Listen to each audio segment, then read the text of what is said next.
साहब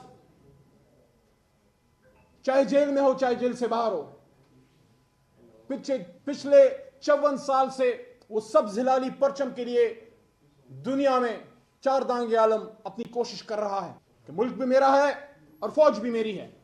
मैं देख रहा हूं पिछले 3 दिनों से हुकूमती प्रोपेगेंडा, मैं देख रहा हूं कि अपनी कमजोरियां और अपनी कोता अंदेशियों को तहरीक इंसाफ के बुग़्ज़ में लपेटकर अवाम को एक मीठी गोली देने की कोशिश की जा रही है। हम इस कोशिश को रद्द करते हैं, हम इस तासुर की नफी करते हैं। हमें कोई सिखाएगा पाकिस्तान से मोहब्बत क्या है? अली मोहम्मद को सिखाएगा, इमरान खान को सिखाएगा, मेरे लाखों करोड़ों तहरीक इंसाफ के वोटर वर्कर सपोर्टर को सिखाएगा कि पाकिस्तान से मोहब्बत क्या है, फौज क्या चीज होती है और मुल्क के लिए फौज की क्या अहमियत है। आओ अपनी जिम्मेदारियों को पहचानो। शहबाज शरीफ साहब, आज तीसरा दिन है। Where are you and where is your interior minister? Parliament का फोरम भाएं भाएं कर रहा है। एक आपका डिफेंस मिनिस्टर है, उम्र में मुझसे बड़ा है, फिर भी मेरी तरबियत ऐसी है कि मैं कोई गलत बात फिर भी चाहूं भी तो नहीं कर सकता। मैं चाहूं भी तो किसी को गाली नहीं दे सकता। लेकिन क्या ही अच्छा होता कि कल डिफेंस मिनिस्टर साहब कौम को बताते कि यह ऑपरेशन किस तरह हुआ, कितनी इसमें शहादतें हुई, कितने बेगुनाह शहीद हुए और क्या और किस तरीके से ये सारा प्रोसेस मुकम्मल हुआ।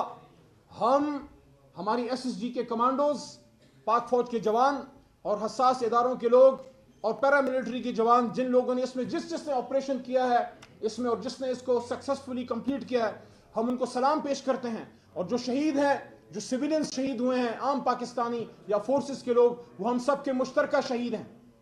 लेकिन इस साथ साथ ये भी मैं कहना चाहता हूं, इस मसले का अगर कोई सिर्फ मिलिट्री हल तलाश कर रहा है तो वो नहीं है। सिर्फ फौजी हल इसका नहीं है, सिर्फ ऑपरेशन इसका हल नहीं है। 1972 जब मैं और आप हम में से शायद कोई भी तब पैदा नहीं हुआ था और बड़ी डेमोक्रेसी की बात होती है। कल बिलावल साहब ने भी बड़ी बातें की। आप ही के नाना भुट्टो साहब के दौर में ऑपरेशन स्टार्ट हुआ था बलूचिस्तान में। लेकिन अगर ऑपरेशन हल होता तो 50 साल से तो ज्यादा हो गए हैं।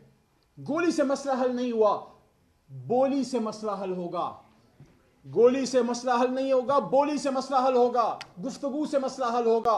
सियासी फोर्सेस को बैठाइए, उनसे बात कीजिए, बलोचिस्तान के स्टेक होल्डर्स से बात कीजिए, खैबर पख्तूनख्वा के ओरिजिनल स्टेक होल्डर से बात कीजिए, जो फॉर्म 45 पे वोट लेके आते हैं, जो अवाम की जड़ों में हैं, जो अवाम के साथ उनका रिश्ता है, उनसे बात कीजिए। सिंधी पानी पे सिंध में बड़ा अनरस्ट है, सिंधियों से बात कीजिए। यहां इस पार्लियामेंट को ये आपने क्या दुकान खोली हुई है?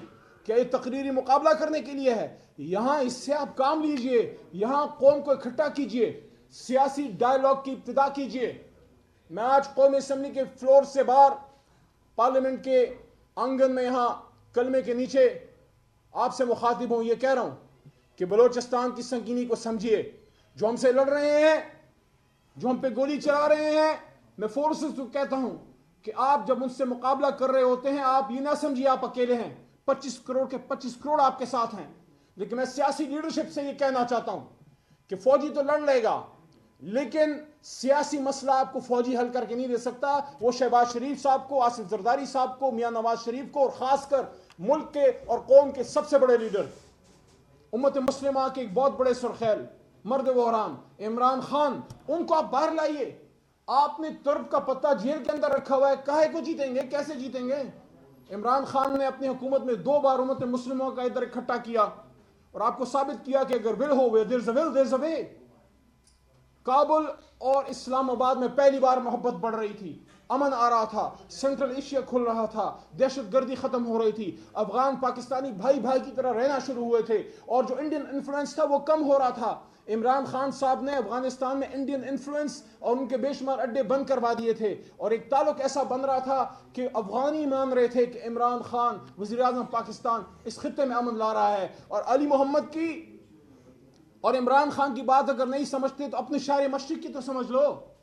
शार मशरिक ने क्या कहा था कि अफगानिस्तान इस पूरे सेंट्रल एशिया, साउथ एशिया में मट्टी के एक बदन में एक उसका एक दिल है। अगर अफगानिस्तान में, काबुल में अमन होगा तो पूरे साउथ एशिया में अमन होगा। काश पाकिस्तान के स्ट्रेटेजिक एनालिस्ट और वो जो पॉलिसी साज हैं वो इस बात को समझ पाएं कि अफगानिस्तान का अमन और पाकिस्तान का अमन ये लाजिम व मलजूम है। अगर यहाँ नुकसान होगा तो वहाँ होगा, वहाँ होगा तो यहाँ होगा। और उसके लिए इमरान खान साहब और तमाम पॉलिटिकल मिलिट्री लीडरशिप बशमूल हमारे जो नेशनलिस्ट हैं, जो कौम परस्त हैं बलूचिस्तान में, आप उनसे बात कीजिए यार, ये आपके भाई हैं, ये आपके बहनें हैं, आप उन सब से बात कीजिए। आप महरंग बलोच को भी रिक्वेस्ट कीजिए, आप उनसे भी बात कीजिए, एंगेज कीजिए। आप पश्तीन से भी आप एंगेज कीजिए, मंजूर पश्तीन को भी एंगेज कीजिए। आप बाकी जितने फोर्सेस हैं, खासकर सबसे बड़ी वाहिद कौमी जमात तहरीक इंसाफ में है, जो बलूचिस्तान से भी जीत रही है। आखिरी बात, जो बलूचिस्तान से भी जीत रही है, जो फाटा एक्स फाटा से भी जीत रही है, जो तुर्बत से भी जीतती है, जो कराची से भी जीतती है, जो कश्मीर और गिलगित बल्तिस्तान में भी है, लाहौर पाकिस्तान के दिल लाहौर में भी है, इस्लामाबाद में भी तहरीक इंसाफ है, कराची और पेशावर हर जगह, स्वात मालाकंड एवरीवेयर। ये आपकी एक ऐसी जमात है, कौमी जमात, जो माजी में पीपल्स पार्टी होती थी, अब तहरीक इंसाफ है। ये आपको मुल्क को यकजा करके दे सकती है।